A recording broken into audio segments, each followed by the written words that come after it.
Hey there, my name's Abigail. I'm 32 years old. 5 years ago, I gave birth to my beautiful daughter, Lucy, who has been the light of my life. Unfortunately, my mother-in-law tried on many occasions to steal Lucy out of my life, and today I want to tell you all about it.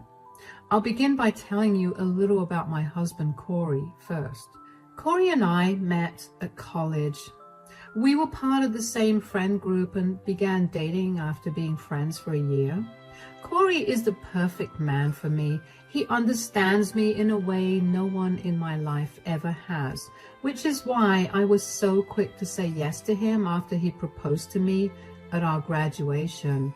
It is also the reason why I put up with his mother, Janice, for so long. Anyway, even though Corey and I got engaged straight out of college, we waited for another 2 years before we got married.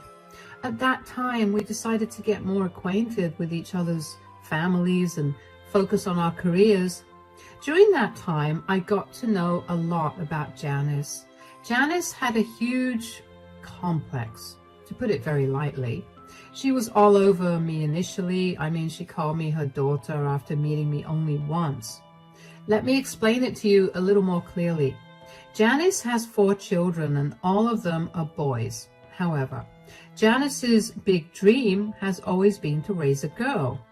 Corey is the youngest of the 4 children, and every single one of his brother's girlfriends, and then later their wives, also had to go through what I went through. What also didn't help was that all of Janice's grandchildren were also boys. So she was really desperate for girls in the family. I didn't mind it, although I did find it a little odd. I figured her liking me too much was better than her hating me, so I considered it a win for me. Anyway, after Corey and I got married, we were doing very well financially. So we decided that we wanted to have a child. It took a few months of trying, but I eventually got pregnant. Corey and I were over the moon about it, and we threw a huge party to celebrate it. When it came time to figure out the gender of the baby, we had a small and intimate gender reveal party, which we invited Janice to. We found out we were having a girl, and Janice practically screamed with joy. I had never seen a more wild look in her eyes than I did that day, and that's including everything that's coming in this story. After I gave birth to my daughter, Lucy, Janice made herself a permanent fixture in our lives. Corey and I tried our best to keep her away, and we strictly told her that for the first 6 months of Lucy's life, we were not letting anyone into our house because that time was going to be used as family bonding time. Janice begrudgingly agreed, but once the 6 months were up, she was on our doorstep. Initially, it was nice to have her helping me, but then I began to notice her treating Lucy like she was her baby. She would refer to Lucy as her daughter to everyone she would talk to. It would irk Corey and me, so we brought it up with Janice, but she just brushed us off. Then, when Lucy was a year old, I caught Janice trying to get Lucy to call her Mommy. When I tell you I almost lost my mind, I mean it. Corey had to physically restrain me from saying a lot of hurtful things to Janice. I still let that go. I didn't stop Janice from coming over even after that. I just made sure to always monitor her time with Lucy. But then one day, after I set Lucy to sleep, Corey and I decided to take a nap as well. Usually we only got 2 hours of sleep tops before Lucy woke us up with her crying. So imagine our surprise when we woke up 5 hours later to a very quiet house. We went to check in on Lucy and she wasn't in her crib. She wasn't anywhere in the house. The entire day it had only been the 3 of us, and I remember I had made sure to keep all our doors and windows locked. I checked the baby monitor and I saw Janice had taken Lucy out of her crib. I was hysterical by that point. Corey and I drove over to Janice's and I only prayed that Janice still had Lucy. When Janice opened the door to us, she looked surprised to see her. But I didn't care about that because I heard my baby crying and I rushed in to grab her. "What are you two doing here?" Oh my God, that's my baby. Corey, Lucy's in here. Mom, why would you take Lucy without telling us? Oh, I told you guys. You must have forgotten. We didn't forget anything because you never told us anything. You broke into our house when we were sleeping and you took Lucy. I didn't break in. You gave me a spare key to your house and I thought I'd drop in. I rang your doorbell many times and I got no answer. I heard Lucy crying, so I let myself in and took care of her. And you brought her over to your place as well? I just didn't want to disturb you guys. I know how hard it is to sleep with a baby at home. Cut it out with the excuses, Janice. You tried to kidnap our child. Kidnap? I did no such thing. You literally did. The very least you could have done was wake one of us up. You did not have to take Lucy out of the house and keep her here without informing us. It slipped my mind. I'm sorry. No, Janice. Sorry will not cut it this time. You've tried to do enough to undermine my role as Lucy's mother. What are you talking about? What I'm talking about is how you've been trying your best to make sure that Lucy calls you Mom. You tried to parent my child by telling me what is right and wrong for her. You're a first-time mom and I'm just trying to help. Trying to help is not the same as forcing your opinions on my child. Trying to help is giving me suggestions and tricks on how to deal with certain things. That's what I was trying to do. No, you are not. I don't understand why you're doing this only to Lucy. You were never this way with any of our other grandkids. Lucy is my first granddaughter, okay? All my life, I've only ever raised boys, and I thought that I could be a part of Lucy's growth. So just because you never got to have a daughter, you think that it's okay to try to parent mine? That's sick. No, it's not. Look, Mom, Abigail and I have remained silent about your behavior for long enough. But after the stunt you pulled today, we're done. We don't want you near Lucy at all until we decide it's okay. You can't rob me of my daughter. She is not your daughter. Get that out of your head. And stay away from us. Because if you try to come over, I will call the police and report you for kidnapping. I stormed out of her house with Lucy in my arms. I didn't think I would have been able to stop myself from hurting Janice for the way that she not only took my child from me, but also for how much she scared me. After that, Corey and I decided that it would be best for Janice to not be around Lucy at all until we decided it was okay. That period lasted a year, when we changed our locks and always double-checked to make sure that all our doors and windows were locked. Initially, Janice tried her best to contact us again, but we put a quick end to that. Janice backed away after we told her how serious we were pressing charges against her. Janice then began to make an effort to mend our relationship.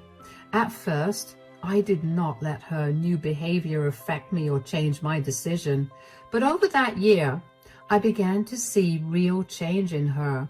So Corey and I decided that we would let her be around Lucy, but only under our strict supervision. We only made that decision because we didn't feel like it was right to deprive Lucy of being around her grandmother.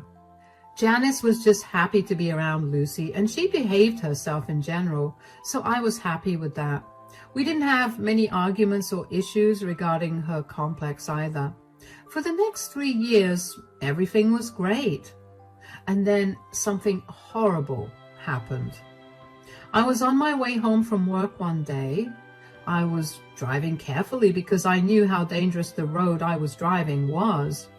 It was a one-way road that led to an intersection, and the road was almost pitch black in the dark. I had heard of many accidents happening on that particular road, which was why I always made sure to drive as carefully as I could. I remember driving and then feeling something hit me, and then everything faded to black. The next time I woke up, I saw the ceiling of the hospital. My head was pounding, but I still opened my eyes fully and looked around the room. I was hooked up to an IV and a heart monitor. Corey was asleep on the chair, and before my brain could process what was happening, I was speaking. "Oh, why am I here? Oh my God, you're awake. What happened? You were in a horrible car crash." "What? You got so lucky, darling. I don't know what I would have done if I lost you." "What do you mean?" "Some drunk driver sped through a red light and totaled your car. You got lucky that they hit the passenger side of the car and you only escaped with a few bruises and a broken arm." "Oh my God. Is the other driver okay?" "No, they lost their life on impact." "Oh, wow." "Yeah, I was not kidding when I said that you got lucky. I'm so glad you're alive." "Me too. How long was I out for?"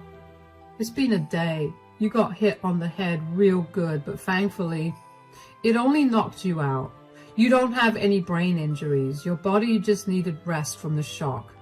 But if the impact on your head was any more than, hey, don't think about that. I'm here and I'm alive.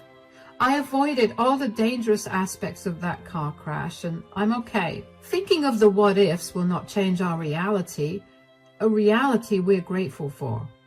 "You're right. I'm so glad you're alive. You have no idea how panicked I was when I got the call that you were being rushed to the hospital." "I can't imagine what you must have gone through. You were so strong. I'm sorry that I put you through all of this." "You have nothing to apologize for, so don't." "All right, darling. Where's Lucy, by the way? How is she? Is she okay?" "Yes, Lucy's okay. I gave her a general rundown of what happened, but I didn't mention anything about how you almost, didn't make it. She was scared, but I assured her that you were fine. I just got off the phone with her before you woke up." "Okay, that's good. I don't want her worrying about anything. Where is she?" "She's staying with Mom. She didn't want to go there because she wanted to be by your side, but I didn't know what you'd look like. I mean, if you looked too beat up, Lucy would have been hysterical, and I didn't think I'd be able to handle that." "You did good, darling. Thank you so much for taking care of everything." "Hush. You also don't have to thank me for doing my duties as a father." "I know, but I also know that handling all of that while freaking out about me was also not an easy thing to do." "You're right, but at least you'll get discharged tomorrow, so Lucy will be coming here to meet you, and we can all go home together." "All right. That's something to look forward to." "Yes. So why don't you get some rest now? I'll go get the doctor to make sure you're completely fine." "Yeah, okay." I couldn't believe that I was in a near-fatal car crash. I couldn't help but feel terrified about the fact that I almost made Corey a widower and almost left Lucy without a mother. I tried my best to put my thoughts out of my mind so I could rest properly without hurting myself. Corey stayed by my side all day and refused to let go of my hand unless absolutely necessary. That night was the longest night I'd ever spent because my thoughts would not stop spiraling. I finally managed to fall asleep as the excitement of seeing Lucy helped calm me down. The next morning I got discharged and Corey walked in with Lucy. Lucy ran into my arms and began hysterically sobbing while hugging me very tightly. She was gasping for breath and crying, and that worried me a lot. I calmed her down as much as I could before pulling her apart from me a little and asking her what was wrong. "Sweetie, what happened? Why are you crying? Look, Mommy's completely fine." "I thought you were going to die." "What? Why? Daddy told you that Mommy was fine, right?" "Yes, but that's not what Nana said." "What do you mean, sweetie?" "Nana said that you almost died in the car crash." "Okay, but Mommy's fine now. There's no need to cry, sweetie. I only have a broken arm, but look, you can draw all over my cast." "Yeah, but Nana said she wished that you died in the car crash." "What?" Why would she say that? She kept telling me that. I got so scared, Mommy. I thought you were going to die. Sweetie, I'm not going to die. I'm fully alive. Here, touch my heart. Can you feel the heartbeat? Yes. That means I'm alive, okay? But what about what Nana said? Nana was just being mean. I don't know why she did that, but whatever she said didn't happen. But what if it does happen? Well, it might happen, but it won't happen for a very, very long time. I promise you that I'll be safe and I'll be with you for a very long time. Okay, I believe you. Good. And I promise you that I will talk to Nana about this. I don't want to see Nana again. She scared me so much. I don't want to be around her because she's mean. Of course, sweetie. I'm not letting her be around you at all. Thank you, Mommy. You're very welcome, Pumpkin. You've been a very brave girl. You know that, right? Really? Yes. I have the bravest little girl, and I couldn't be prouder of that. Now, how about we go get you some ice cream for a treat? Yay, okay. I was furious. I couldn't believe that Janice would say something like that to Lucy at a time when I was genuinely in danger. Not to mention actually wishing death on someone, especially your own daughter-in-law, has got to be the most inconsiderate and disgusting thing that I have ever heard. I took Lucy out for ice cream after I got discharged, and when we got home, I put her to bed. I tried my best to look happy for her, but on the inside, I was trying my absolute best to not dial Janice's number and give her a piece of my mind. Corey did not see any of Lucy's breakdown because he was busy filling out the paperwork for my discharge. So after Lucy was asleep, I filled him in on what happened with Lucy. Corey was just as angry and upset as I was. In fact, he reached for his phone and was ready to dial for Janice when I had an idea in my head. This was the last straw. I knew that Janice had truly not changed at all, and she would not stop trying to be Lucy's mother. She needed to be shamed, and she needed to learn her lesson. I told Corey that I would like to invite Janice over so I could record her confession and then play it at her birthday dinner that weekend. Corey loved my plan, so I went ahead and called her. Janice sounded concerned for me, but I shut that down by pretending to be really tired and in no mood to talk at that moment. I invited her over, and Janice sounded a little nervous when she agreed. Janice was all set to come over the next day, and Corey and I were all set with a small camera hidden in the living room that was aimed at where Janice was going to be sitting. When she pulled up in the driveway, Corey answered the door and let her in before telling her that he had to go run some errands. She walked into the living room where I was sitting. Oh, Abigail, I got so worried when I heard that you were in a car crash. I'm so glad you're okay. Cut it out, Janice. What? What do you mean? I know what you told Lucy. I have no idea what you're talking about. Oh, really? Then let me refresh your memory. You told Lucy that you wished the car crash had killed me. Why did you say that? I didn't. Don't even try to deny it. Do you even know how much you scared Lucy? You don't know how heartbreaking it was to hear her beg me not to die. Why would you say something as morbid as that to a 5-year-old? It was not morbid either. So you did say it then? Oh, for heaven's sake, yes. Yes, I did. But I didn't mean to scare Lucy. What did you possibly think would happen when you told a child that you wished her mother would have died? I was just preparing her for the worst case scenario. I didn't think you'd actually die, but if you did, I didn't want it to come as a shock to Lucy. So you told her that you wished I died? Fine, maybe I did wish that. But both you and I know that you're a horrible mother. What does that have to do with this? I never got to raise a daughter. You know that. All I asked was that you let me take care of Lucy sometimes, but you never let that happen. In fact, you kept her away from me for a whole year. That's because you tried to get my daughter to call you Mom. You tried to parent her. And when I tried to tell you to stop, you took Lucy home with you without letting either Corey or I know. You wouldn't let me be there in Lucy's life the way I wanted to. So you hoped that I wouldn't survive the car crash because you wanted to be a mother to Lucy? Do you think a good mother would talk to a child that way? And what makes you think that Corey would let you be anywhere near you after I died? My last wish would have been to never let Lucy near you. This is why I hope you didn't make it. You're so selfish and you only care about your needs. What about me? What about how I feel? Why is it so hard for you to understand that I wanted a girl child? You could just let me live my dream out a little. You have a lot of issues that you need to sort out. Don't project them onto me or Lucy. I don't have any issues. The only person with issues is you. You can't seem to show any empathy towards another woman. That is a value that I desperately wanted to teach Lucy. She deserves a better mother than you.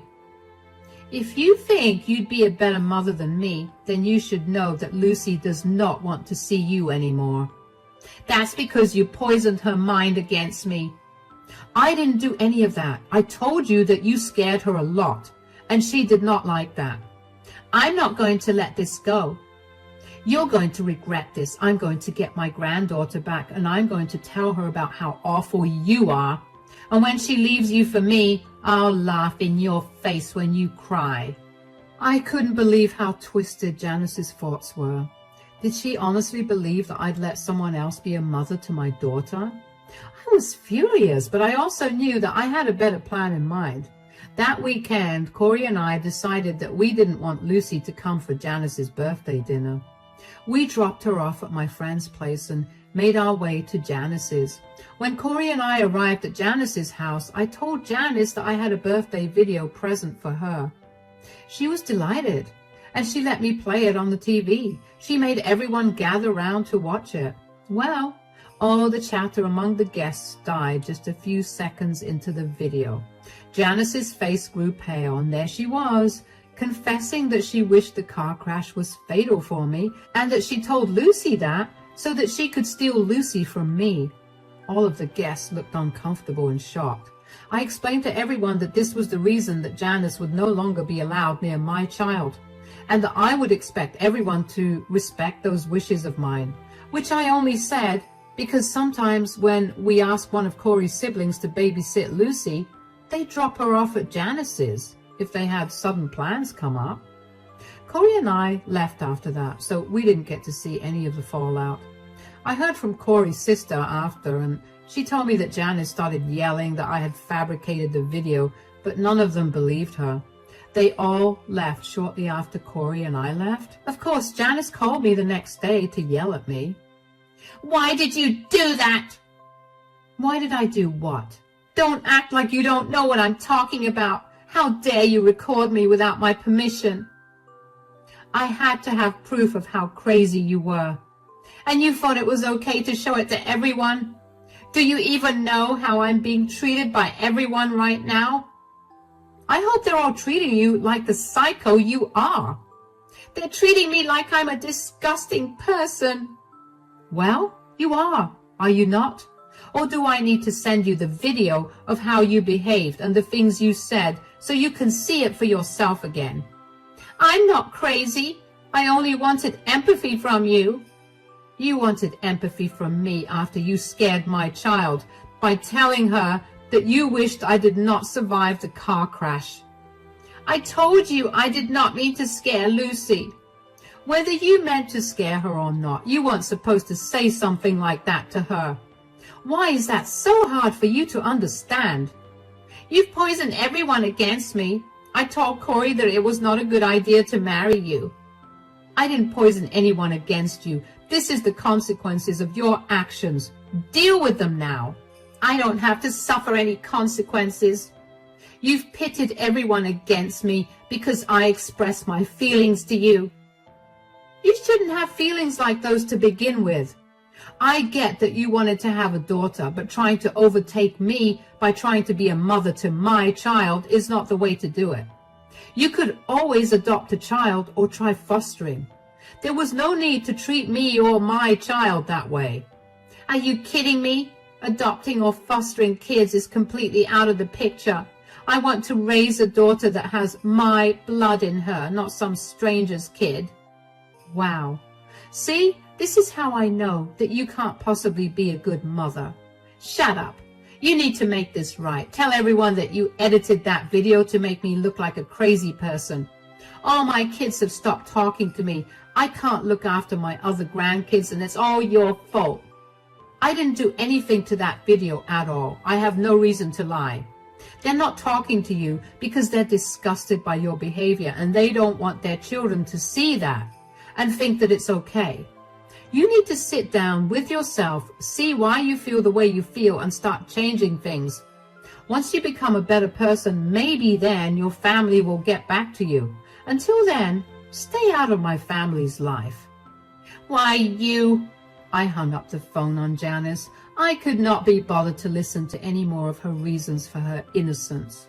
How she could not see why what she did was messed up was beyond me. It was not my duty to teach her why what she did was wrong. She was older than me. She had so much more intellect and life experience than I did. Gosh. Anyway, Janice was telling the truth about being cut off by the rest of the family. No one wanted to be associated with her after they watched the video.